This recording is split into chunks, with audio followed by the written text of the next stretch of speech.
இல்லாத ஒரு முதலீட்டு திட்டத்தை நம்பி 5.9 மில்லியன் ரிங்கேட் பணத்தை பறிகொடுத்து உள்ளார் ஸ்லாங்கூரைச் சேர்ந்த ஒரு குத்தகையாளர். முகநூலில் டேவிட்சன் கெப்னர் கேபிட்டல் மேனேஜ்மெண்ட் என்ற நிறுவனத்தின் விளம்பரத்தால் கவரப்பட்ட 58 வயது அவ்வாடவர் கடந்த ஆண்டு செப்டம்பரில் அத்திட்டத்தில் இணைந்துள்ளார்.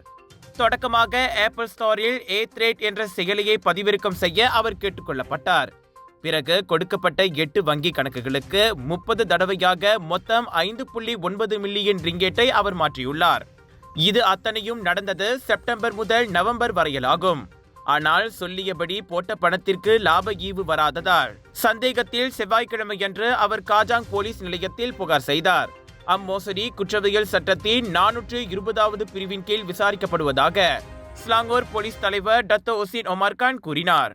பினாங் கடா பேரா மக்களே, GM இந்தியன்ஸ் பெருமையுடன் வழங்கும் பினாங் குளோபல் பாலிவுட் பஜார் 8 இருந்து 12 ஜனவரி வரை Aeon Big Subang Jaya Prai Penang viral food ஃபெஸ்டிவலில் 100க்கும் அதிகமான உணவுகள் திரண்டு பாருங்கள், மகிழ்ந்து போவீர்கள்.